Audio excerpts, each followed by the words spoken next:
Gracias, mis hermanos, gracias. Pueden sentarse esta mañana, como hemos estado hablando acerca de Jesús. ¿Quién es Jesús? ¿Por qué sus palabras son tan poderosas? ¿Por qué sus hechos son tan poderosos? ¿Por qué tenemos el récord histórico en la Biblia de las cosas que Jesús habló y las que hizo? Bueno, porque la pregunta verdadera es: ¿quién es Jesús? ¿Quién es Jesús? ¿Quién es Jesús? Nosotros tenemos una opinión de quién es Jesús. Creemos que nuestra opinión está bien fundada. Creemos que nuestro criterio tiene tremenda base. Los cristianos no tenemos fe ciega. Nuestra fe tiene base, tiene argumento. Yo quisiera mostrarles un poquito de esos argumentos en esta mañana. Un escritor británico famoso, muy famoso, ya murió. Algunos de ustedes lo conocen porque sus libros en el mundo de habla inglesa son sus libros. Mucho es novelista, escritor, maestro, filósofo, un hombre prominente en la primera mitad del siglo XX. A él lo conocemos los que leen inglés como C.S. Lewis. C.S. Lewis. Sé que su primer nombre es Clive. No recuerdo cuál es su segundo nombre, pero C.S. Lewis ha escrito múltiples novelas famosas, las Crónicas de Narnia, y una serie de novelas. Sus novelas siempre tienen una enseñanza moral y espiritual, pero escribe en un sentido figurado tremendo. Y lo cierto es que él nació, cuando creció como joven, contó él que él llegó a convertirse en un ateo. Era ateo, era un agnóstico.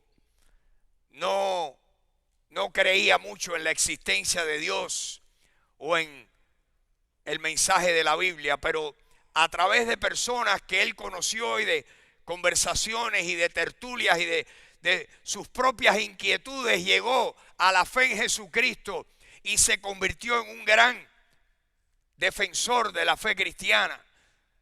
Y escribió un libro, uno de sus libros más populares entre cristianos. Se llama, por supuesto lo escribió en inglés, traducido al español, el libro en inglés es Mere Christianity, en español es Mero Cristianismo. Y en dicho libro él dice que un número grande de personas reconocen a Jesús como un gran maestro moral. Lo reconocen como un gran maestro moral y punto. No aceptan como cierta la aseveración de que él dijo ser Dios, que Jesús lo dijo. Fue Jesús quien dijo: el Padre y yo uno somos. Fue Jesús quien dijo: el que me ha visto a mí ha visto al Padre. Le dijo a Tomás, el apóstol que dudaba siempre, el apóstol que le dijo: Señor, muéstranos al Padre y ya quedamos satisfechos. Y Jesús le dijo: Tomás, tanto tiempo yo he estado con ustedes y tú no has reconocido al Padre. El que me ha visto a mí ha visto al Padre. ¿Cómo que tú me dices muéstranos al Padre? Tremenda corrección a su discípulo. Tomás era uno de los apóstoles, de los 12 apóstoles. Fue Jesús quien dijo eso. Y dice el señor Lewis que muchas personas le atribuyen a Jesús la virtud de ser un gran maestro moral. Y entonces continúa él en su libro y dice, pero es un error, es una inconstancia, una incongruencia filosófica decir que Jesús es un gran maestro moral y no creer el resto de las cosas que él dijo. Y entonces dice el señor Lewis, él le llama el gran trilema de los hombres. Un trilema, no un dilema, un trilema le llama a él en ese libro Mero Cristianismo, porque dice que hay nada más que tres opciones, hay tres posiciones honestas que podemos tomar en cuanto a quién es Jesús para nosotros. Y yo te pregunto hoy, ¿quién es Jesús para ti? ¿A qué conclusión has llegado tú acerca de Jesús? Pues dice el señor Lewis que hay una de tres posibilidades nada más. Oigan cuáles son. En inglés riman, se los diré en inglés después. Él dice que Jesús es opción una, o fue un gran impostor, un gran mentiroso, un gran farsante, que lo que estaba haciendo era engañando a las personas para que confiaran en él y lo siguieran a él y se convirtieran en alumnos de él. Dice el señor Lewis, si Jesucristo era un impostor, tenemos que quitarle el título de un maestro de grandes e importantes verdades morales. De moral no tiene nada ser un impostor, ¿verdad que no? Si usted es un impostor, usted es un inmoral. Él dice, si Jesús es un impostor, sus enseñanzas no son confiables. La otra opción es que Jesús deliraba, tenía insuficiencia, incoherencia mental y era, en vez de tener sanidad mental, tenía insanidad mental y tenía alguna forma de demencia, de esquizofrenia. Si no era un mentiroso, era loco. Esa es otra posibilidad. O la tercera opción es la que yo creo, que Jesús ni es un impostor, ni es un loco y un demente, pero es quien él dijo ser, que él dijo ser: yo he venido del cielo a cumplir aquí la misión que mi Padre me envió. Él es Dios hecho hombre. En inglés, el señor Lewis pone toda su proposición, lo pone de esta manera: he's either a liar or a lunatic or the Lord. O es un impostor y un mentiroso, o es un demente, o es el Señor.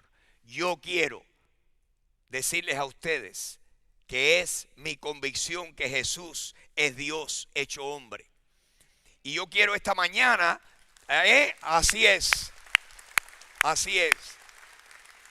yo estoy convencido de que Jesús es quien él dijo ser.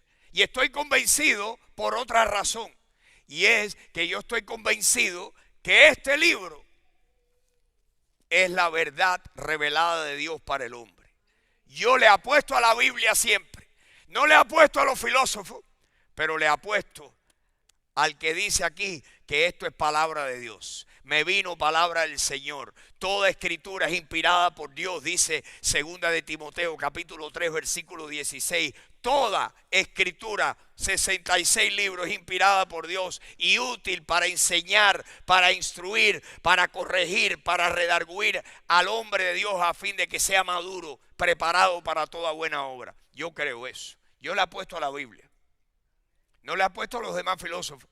Ustedes saben que los filósofos están a montón, pila, burujón, puñado. Cualquiera es filósofo. Es más, la palabra filosofía significa amor a la sabiduría. Pero hay gente que piensan que el origen de la sabiduría son lo astuto y lo bárbaro que son ellos. Entonces el amor a la sabiduría no es a buscar la sabiduría fuera de ellos, es a buscar la sabiduría dentro de ellos. Esos son los que se creen sabios en su propia opinión. ¿Saben ustedes que los seres humanos nos creemos que somos la candela? No, yo estoy bien, yo estoy claro, yo estoy en lo cierto. Y cualquiera tiene derecho a tener su opinión. Y hay cantidad de personas sinceras, pero sinceramente equivocadas, ¿no creen ustedes? Hace años yo tuve la oportunidad de visitar la ciudad de Boston, en Massachusetts, que es una de las ciudades que fueron de las primeras ciudades fundadas en los Estados Unidos. Massachusetts, ahí fue donde llegó el barco de los peregrinos. Y en los tiempos coloniales, las universidades, quien formaba y creaba universidades no eran los seculares. Las universidades importantes de Estados Unidos fueron fundadas por grupos cristianos. Y la más famosa de todas se llama Harvard. Y está en Boston. Y yo fui a Boston y yo dije, yo tengo por lo menos que pisar el césped de Harvard para decir yo fui a Harvard. Claro, yo fui a la Universidad de Hialeah, pero visité Harvard 5 minutos. Y busqué en aquella cerca, ¿verdad? Aquel que rodeaba el recinto de la universidad, y encontré una entrada y entré y hay muchos edificios y a ver, déjame ver un edificio aquí, y miro hacia mi izquierda y el primer edificio que me encuentro es la Facultad de Filosofía. Decía filosofía, School of Philosophy. Y me acerqué. Y mira qué edificio, un edificio de esas columnas coloniales de los Estados Unidos, de los tiempos coloniales. Pero para maravilla mía, ahí me di cuenta el origen de Harvard. Arriba, tallado en el cemento, en la entrada grande, ¿qué me encuentro? Porque hoy en día eso está lleno de gente secular que se burlan de la Biblia. Pero ¿qué encuentro arriba tallado así, pero grande? Me encuentro un versículo bíblico que está puesto ahí desde los tiempos coloniales, desde que fundaron a Harvard, que dice en la Facultad de Filosofía, y dice así el versículo: ¿qué es el hombre para que tú, Dios, te acuerdes de él? Como para decirle a todos los estudiantes de filosofía, no te crees que tú eres gran cosa. Tú eres... ¿Qué es el hombre para que tú, Dios, te acuerdes de él? Lean lo que está en el Salmo 8. ¿Qué es el hombre? Y dije, ya, me llevé mi mensaje. Entré en Harvard y me di cuenta que el origen de esta universidad, la base, el fundamento era Dios. Y la filosofía, ¿qué es el hombre? El hombre no es nada. Lo que tenemos es que buscar la filosofía de Dios, que Dios nos ayude a creer en la filosofía de Dios, en la sabiduría de Dios. Si la filosofía es el amor por la sabiduría, que seamos amantes de la sabiduría de Dios. Porque quiero decirle que un filósofo famoso es nada menos que Carlos Marx. Y hay millones que aman su sabiduría. Pero ese filósofo se murió y está en algún lugar hoy. ¿Dónde estará? Con su filosofía humanista. Y que la religión es el opio de los pueblos. Que Dios nos libre. Que Dios nos haga amantes de la sabiduría de Dios. Es más, la Biblia dice que el que tiene falta de sabiduría, que se la pida a Dios, el cual le da a todos abundantemente y sin reproche, y le será dada. Así que nosotros podemos buscar y solicitar la sabiduría de Dios. Cuando mi nieta quiere que yo la cargue, me hace así. Yo quiero hacerle a Dios. Que el Señor llegue a mí. Ojalá que tú quieras hacer lo mismo, ¿verdad? Que Dios nos ayude a buscar la sabiduría de Dios. Jesús es el Señor. Pero ahora les voy a contar por qué nosotros tenemos base para creer eso. Nosotros creemos que la Biblia es la palabra de Dios y que Jesús es el mensaje principal de la Biblia, porque la Biblia nos ha conquistado la razón. La fe es un ejercicio de la voluntad. Nosotros creemos lo que escogemos creer. Y Dios nos ha conquistado la razón. ¿Y cómo nos conquista la razón Dios? Bueno, pues les voy a contar. Dios nos conquista la razón haciendo que el 25% de la Biblia sea de carácter profético. Profecía es historia escrita antes que ocurra. Historia preescrita. Profecía, 25%, dicen los eruditos, que el 25% de este libro es de carácter profético. Dios profetizando acerca del futuro. ¿Se imaginan ustedes que el 25% de este libro sea de carácter profético? ¿Cuántas cosas ha predicho Dios que tienen que cumplirse? Porque Dios no puede fallar ni una sola vez. Este libro, para que podamos decir es la palabra de Dios, tiene que ser no bastante perfecto, tiene que ser infalible. Infalible.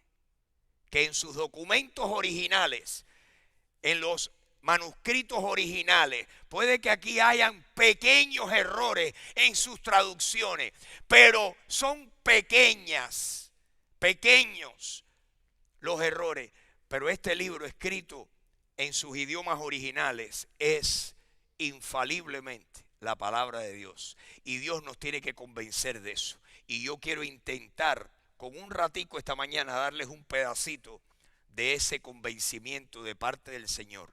Profecías. Jesús.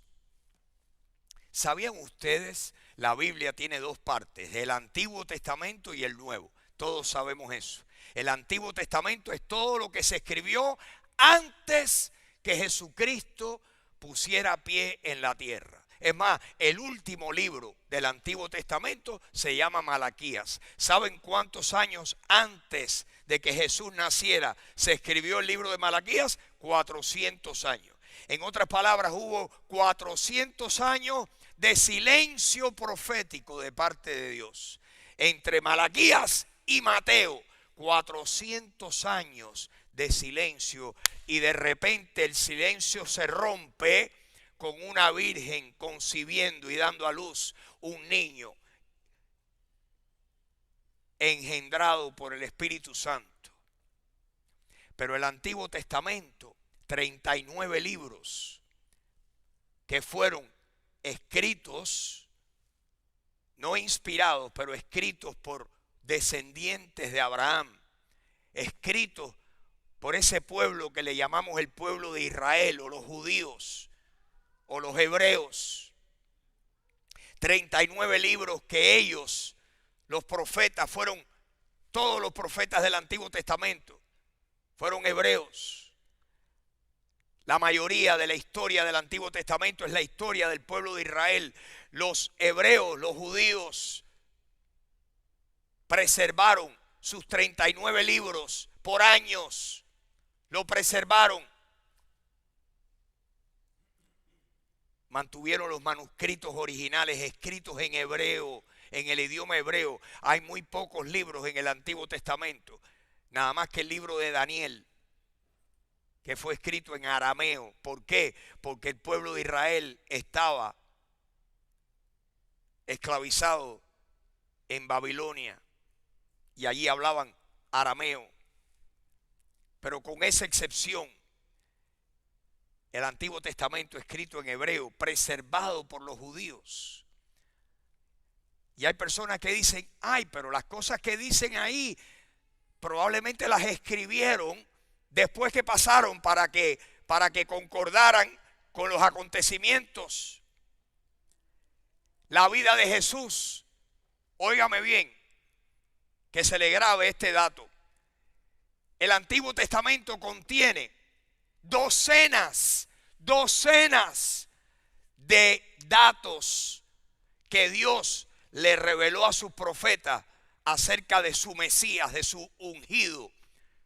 Cosas interesantísimas, detalles de la vida del Mesías cuando el Mesías viniera a la tierra. Docenas.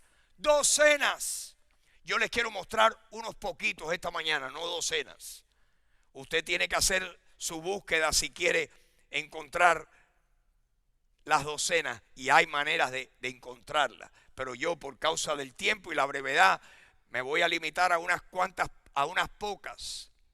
Yo le voy a mostrar unas cuantas profecías mesiánicas que se encuentran en libros del Antiguo Testamento. Por ejemplo, le voy a enseñar muchas en el libro de Isaías. Isaías vivió 700 años antes de Cristo. Le voy a enseñar varias en el libro de los Salmos. Los Salmos fueron escritos por el rey David, que vivió 1000 años antes de que Jesús pusiera pie en Belén o en Nazaret o en Jerusalén. 1000 años antes de Cristo existió y vivió el rey David. Y le voy a enseñar varios salmos, profecías que Dios le reveló 700 años, 1000 años antes de Cristo. Jeremías vivió 600 años antes de Jesucristo y también fue profeta. Y usted dice, pero ¿cómo sabemos? Cuando uno habla con personas que dudan, que son escépticos, le preguntan a uno o aseguran que ellos están en lo cierto y uno equivocado. Eso lo escribieron después del hecho, para igualar el hecho con lo que está escrito. Pero nosotros sabemos que los libros del Antiguo Testamento están escritos desde antes de Jesucristo. ¿Y cómo lo sabemos? Porque el descubrimiento arqueológico más grande que ha habido en el siglo XX ocurrió en 1947, donde encontraron unas cuevas con unos pergaminos y unos rollos metidos dentro de unas vasijas y fragmentos, porque hubo una comunidad que por razones desconocidas se mudaron de Jerusalén y vivieron a docenas de kilómetros al sureste de Jerusalén, en un área que se llama Qumran, cerquita del mar Salado, del mar Muerto, y que allí vivieron y por razones que desconocemos abandonaron el lugar. Y lo único que sabemos es que allí los arqueólogos han ido y han encontrado todos los fragmentos, los manuscritos, los rollos en las cuevas, vasijas de que hubo una cultura, un grupo de personas que vivieron allí.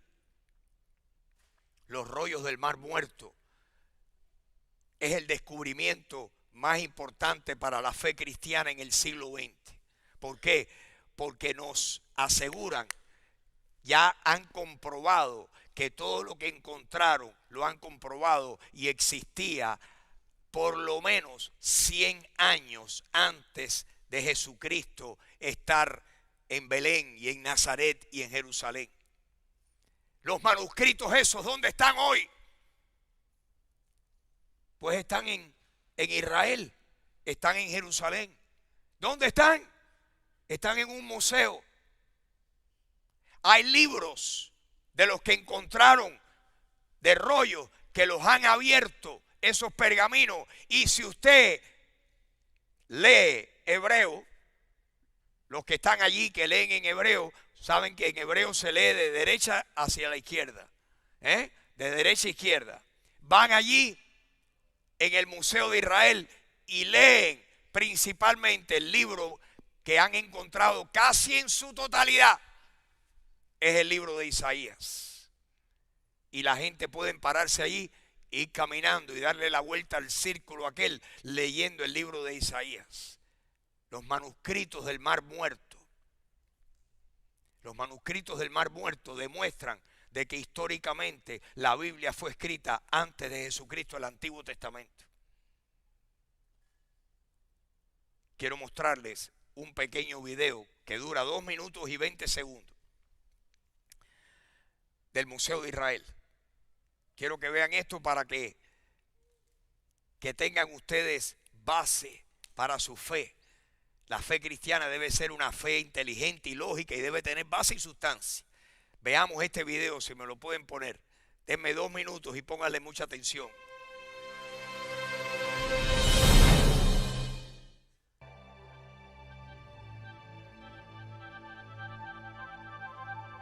Fundado en el año de 1965, se encuentra en el corazón de Jerusalén, cerca del Parlamento y del Campo Nacional de Arqueología de Israel.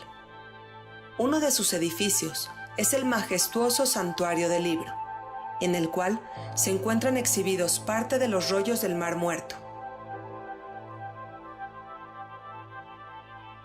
Los rollos del Mar Muerto son una colección de 972 manuscritos encontrados en las cuevas de Qumran, situadas a 2 kilómetros del Mar Muerto en el Estado de Israel.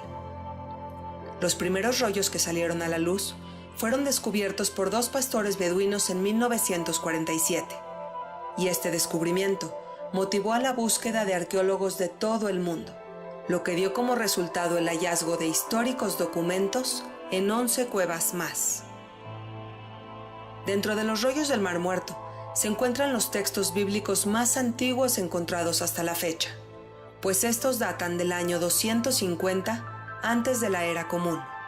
Y es aquí, en el Museo de Israel, donde se pueden apreciar estos maravillosos textos, muchos de los cuales son literatura litúrgica judía.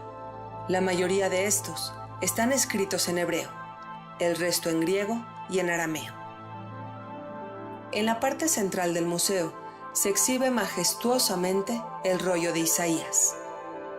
Este cuenta con una longitud de 7.4 metros de largo, siendo el más extenso y el mejor conservado. Además de los pergaminos, se exhiben objetos que eran utilizados por los hombres que habitaron en aquellas cuevas 2000 años atrás, en aquellos tiempos en que el Imperio Romano amenazaba y oprimía, mientras el cristianismo y el judaísmo rabínico surgían. Y así, de este modo, son esos tiempos turbulentos los que aterrizan en el Santuario del Libro, un espacio que exhibe muchos de los descubrimientos arqueológicos más importantes del siglo XX.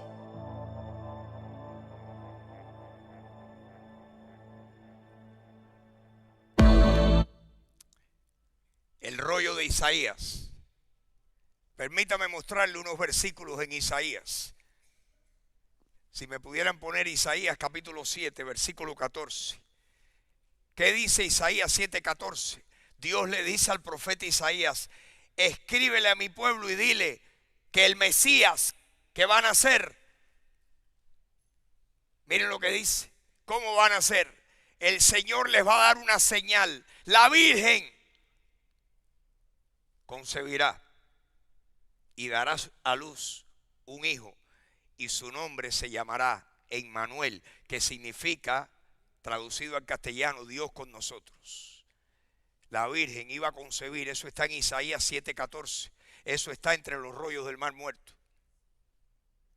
Eso fue escrito, ya ustedes lo acaban de oír, antes de la era cristiana, comprobado. Isaías profetizó de parte de Dios.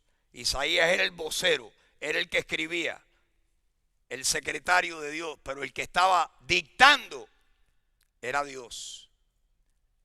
Dile que les voy a dar una señal. La Virgen va a concebir y dar a luz un hijo, y se le va a llamar su nombre Jesús. El libro de Miqueas, otro de los libros en el Mar Muerto, capítulo 5, si me lo ponen ahí por favor, Miqueas capítulo 5, escrito 500, 600 años antes de Cristo, uno de los libros entre los manuscritos descubiertos, porque de los 39 libros del Antiguo Testamento han encontrado por lo menos fragmentos de 38 de los 39. Bastante completo, ¿no creen ustedes? Para algo que tiene 2000 años de existencia, escrito en rollos, en pergaminos que se rompen.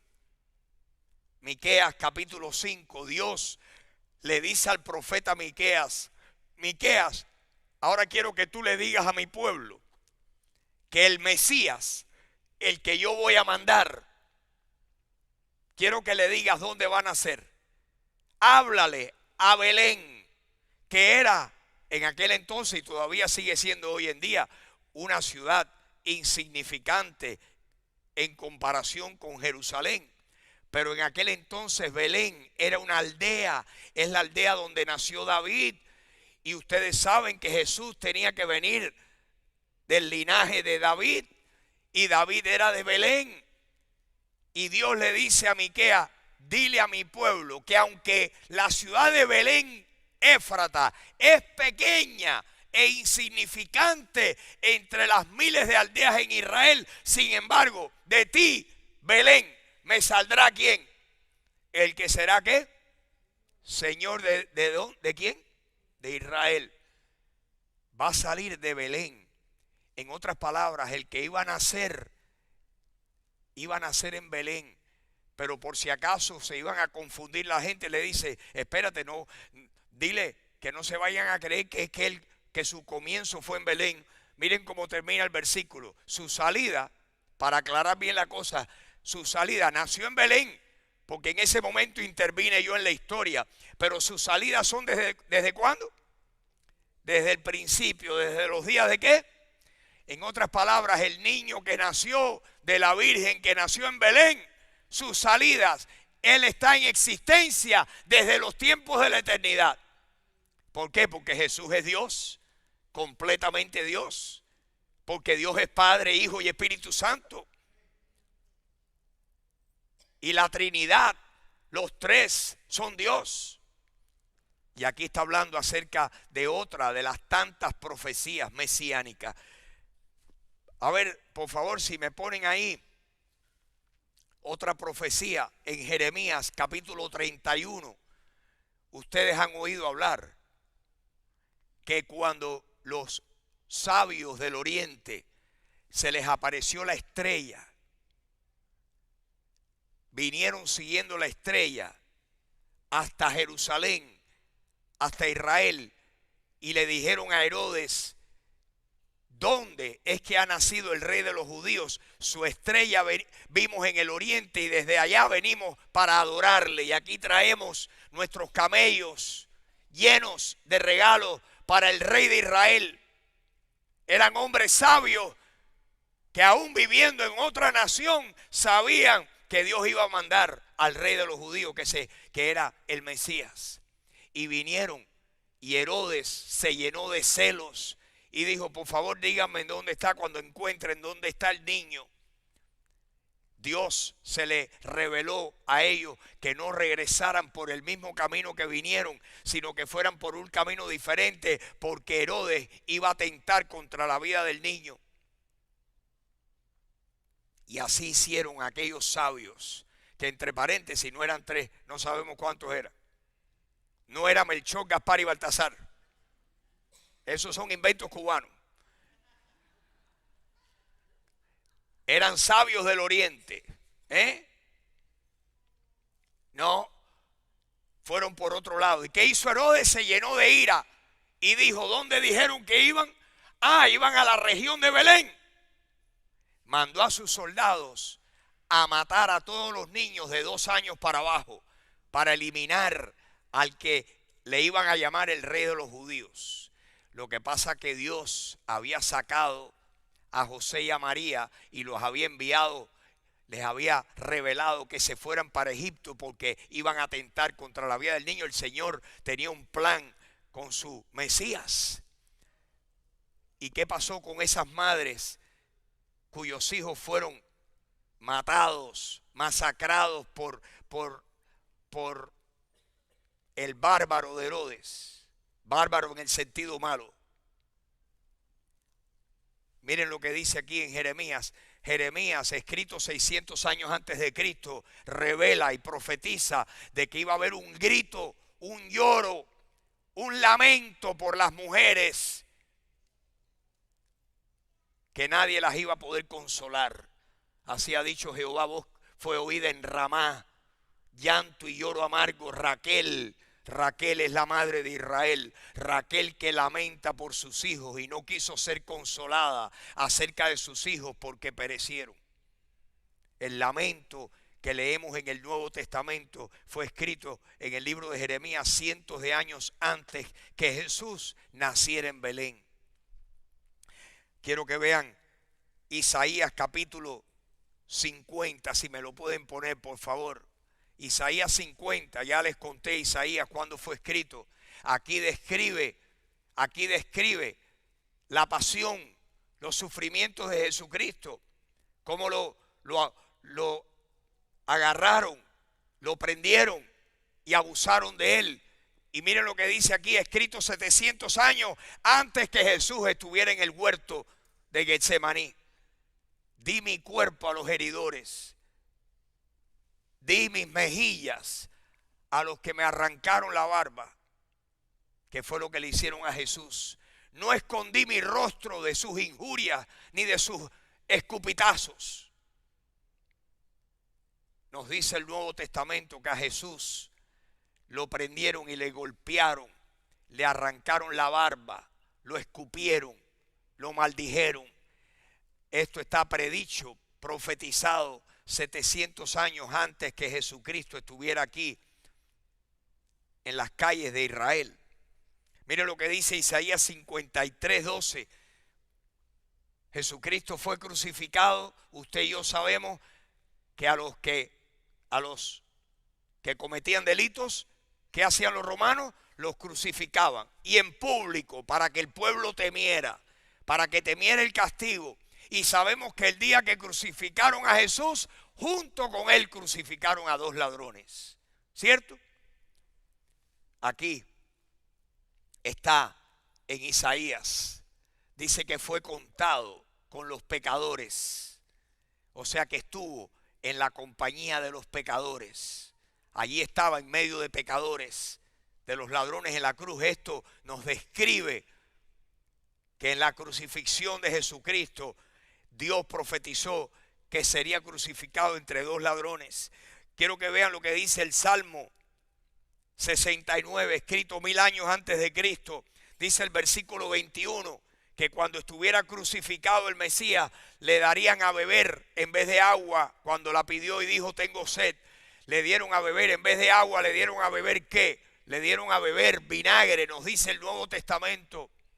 El Nuevo Testamento confirma todas estas profecías, y estas profecías se encuentran en los manuscritos del Mar Muerto. Sabemos que la Biblia tiene una relevancia tremenda, tiene una base, una veracidad histórica tremenda. Salmos. David vivió 1000 años antes de Cristo. Y miren lo que dice el Salmo 22.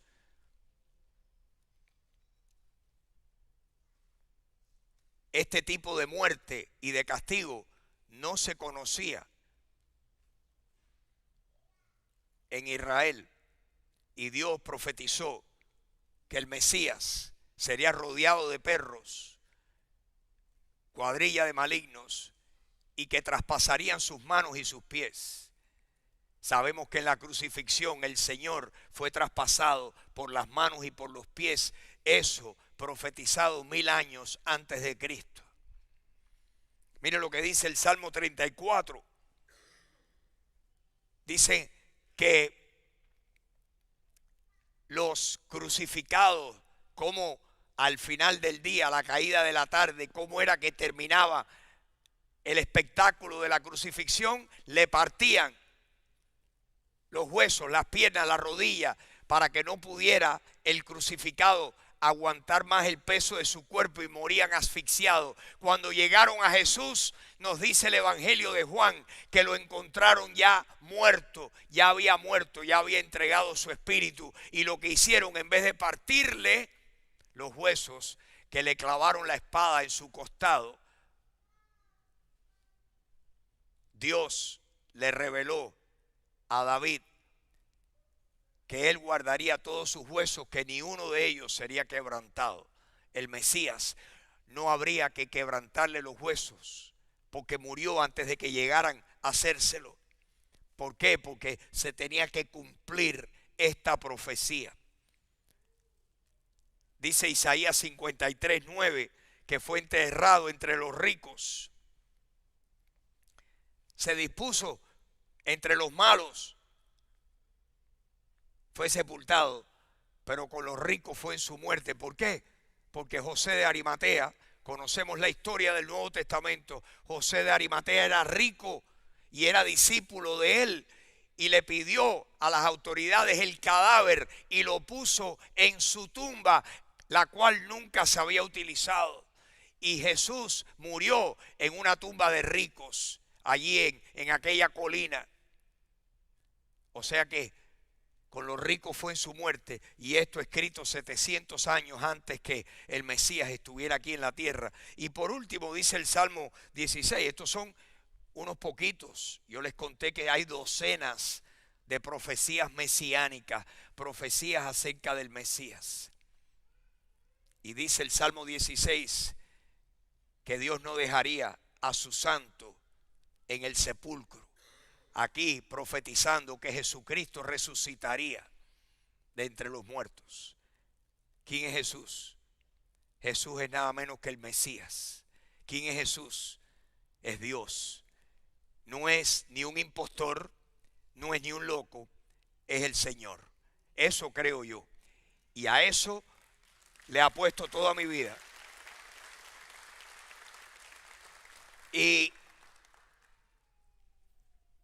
Y Dios no le tiene miedo a que usted diga, yo voy a investigar a fondo. Es más, quiera Dios que todos aquí seamos investigadores y que todos aquí digamos, yo voy a averiguar para convencerme. Y usted va a encontrar respuesta a sus preguntas. Usted va a encontrar respuesta a sus dudas. Jesús dijo en Juan capítulo 5. Si me pueden poner ahí Juan capítulo 5, por favor, Alejandro. Juan capítulo 5. Miren lo que dice el versículo 39. Ustedes se acuerdan que los judíos fueron principalmente los que dudaron de Jesús. Nunca, la mayoría. Los primeros cristianos fueron judíos, pero la mayoría del pueblo judío rechazó, y sobre todo la comunidad religiosa, los líderes religiosos, veían a Jesucristo como una amenaza y no creían en él y dudaban de él y le rebatían todo lo que él decía. Y aquí en Juan capítulo 5 se tienen que leer el capítulo para que agarren el contexto completo. Yo les voy a dar un pedacito del texto.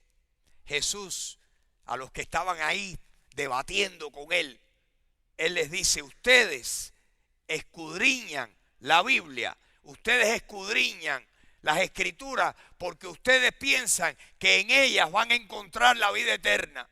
Y no se dan cuenta que son las Escrituras que ustedes escudriñan las que hablan de mí. Queriendo decir con eso que Jesús estaba diciendo, la vida eterna soy yo y la vida eterna la doy yo. Y ustedes están buscándola en el lugar equivocado.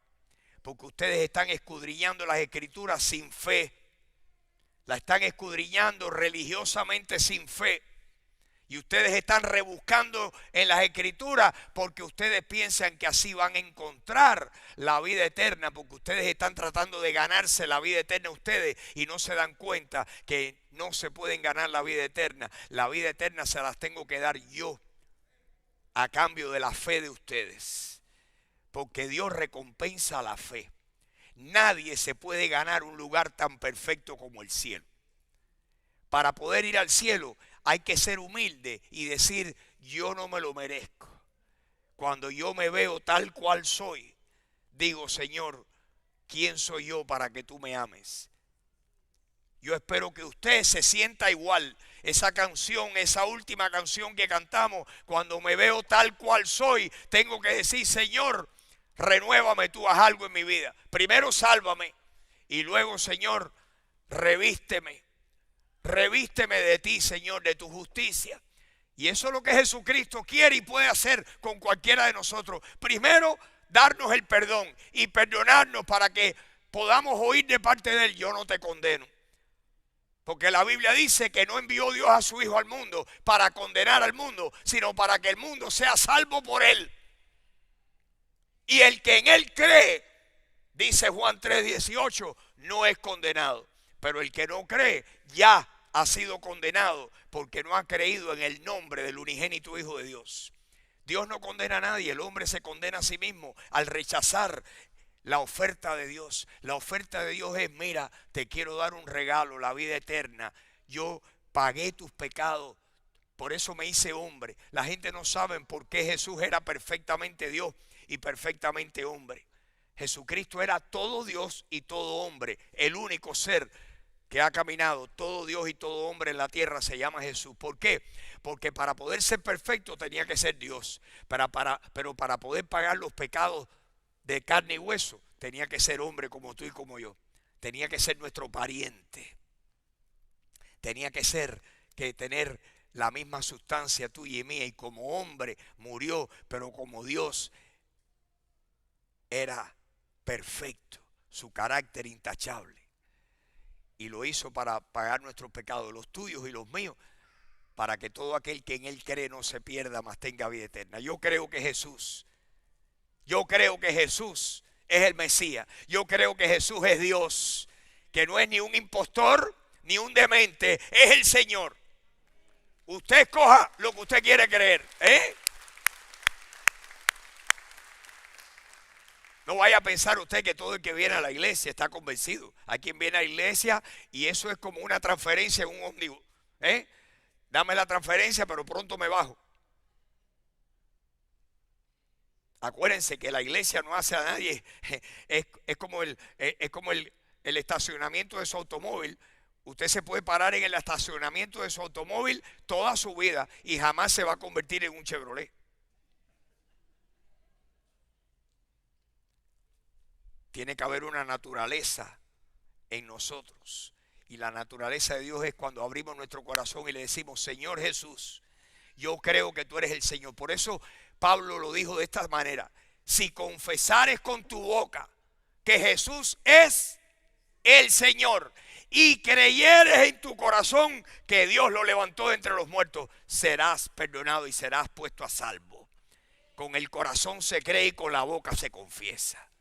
Eso lo podemos hacer cualquiera de los que estamos aquí. Por eso dice Romanos capítulo 10 versículo 17: porque todo el que invoque el nombre del Señor, todo el que le diga: Jesús, sálvame que estoy perdido, dice ahí, será salvo.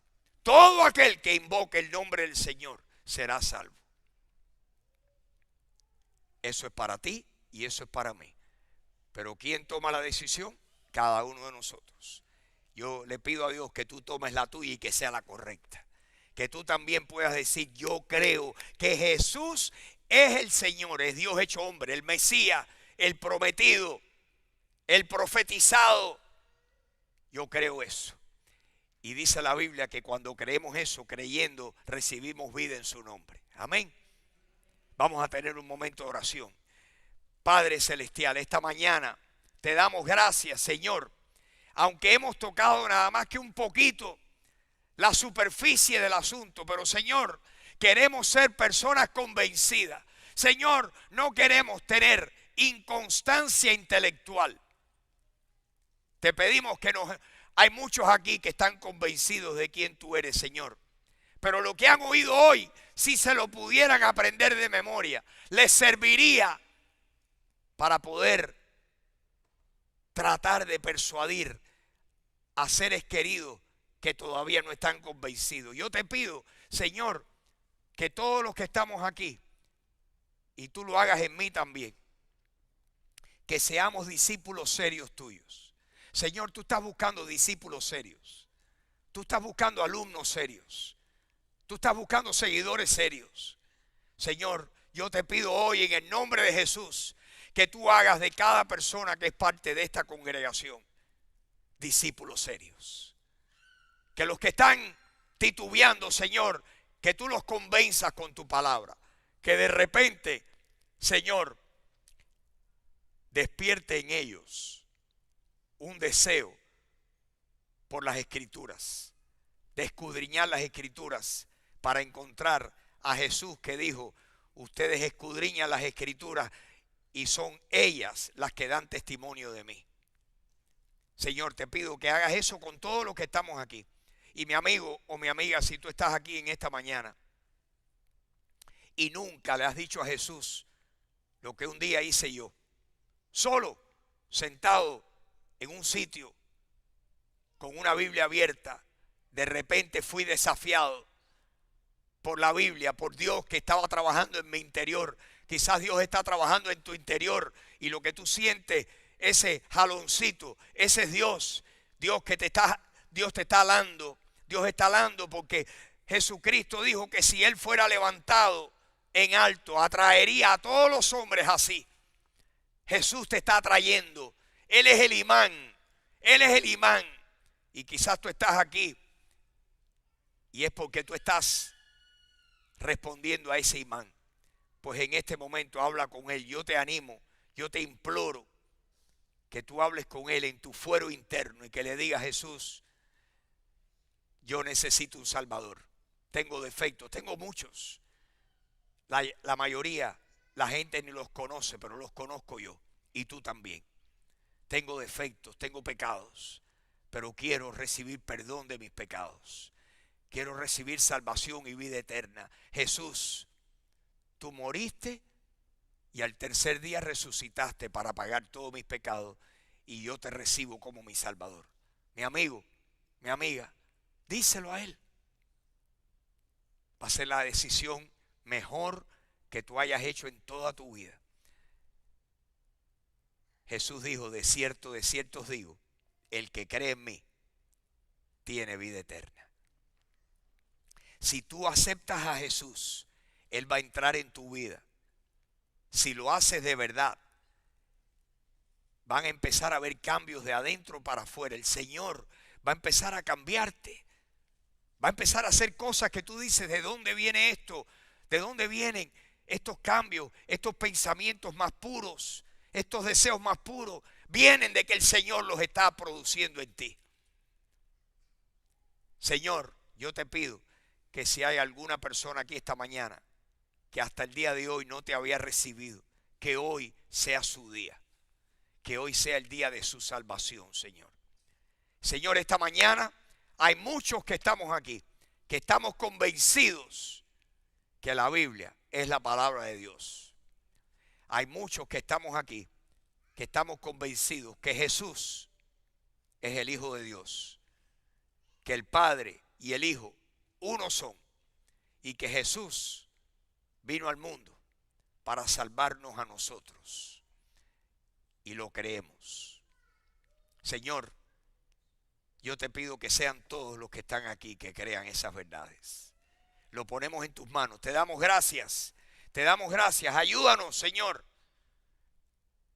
a persuadir con amor, con sabiduría, como dice tu palabra, que aquellos que piden razón de la esperanza que hay en nosotros, ayúdanos, Señor, a persuadirlos y a expresarles las razones por las cuales creemos que tú eres Dios, que la Biblia es tu palabra y que las promesas en tu palabra todas son sí y son amén en Cristo Jesús. Ayúdanos, Señor, a persuadir a otros con amor, con sabiduría, con delicadeza. Te lo pedimos. Gracias por esta mañana. Gracias por mis hermanos. Gracias por cada persona que está aquí. Bendícele a ellos y a sus familias respectivas. Señor, llévanos en paz, en gozo a nuestros hogares. Danos una semana llena de tus bendiciones. Ayúdanos, Señor, a recordar que así como el camello tiene que arrodillarse de 4 patas para que carguen la carga preciosa, las cosas de valor sobre sus lomos, ayúdanos, Señor, a nosotros a quebrantarnos, a arrodillarnos delante de ti, porque tú dices que cuando nos humillamos delante de ti, tú pones bendiciones sobre nosotros. Te pido que hagas eso con todos los que estamos aquí. Y te damos gracias, Señor. Gracias por este día. ¿Cuántos le dan gracias al Señor?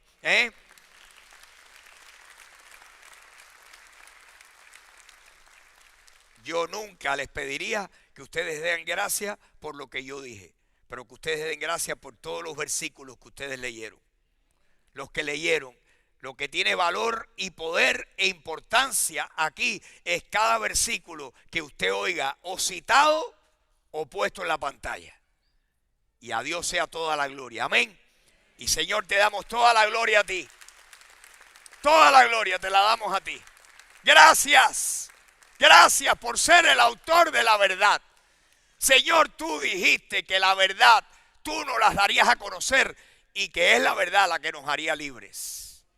Hay muchas personas que son esclavos de quién sabe quién. Ni ellos saben de quién son esclavos. Pero el que está en Cristo, tú dices que la verdad lo ha hecho libre. Gracias por tu libertad, Señor. Hoy bendecimos tu nombre y te pedimos tus bendiciones sobre todos nosotros. En el nombre de Jesús. Amén, amén y amén. Un aplauso al Señor.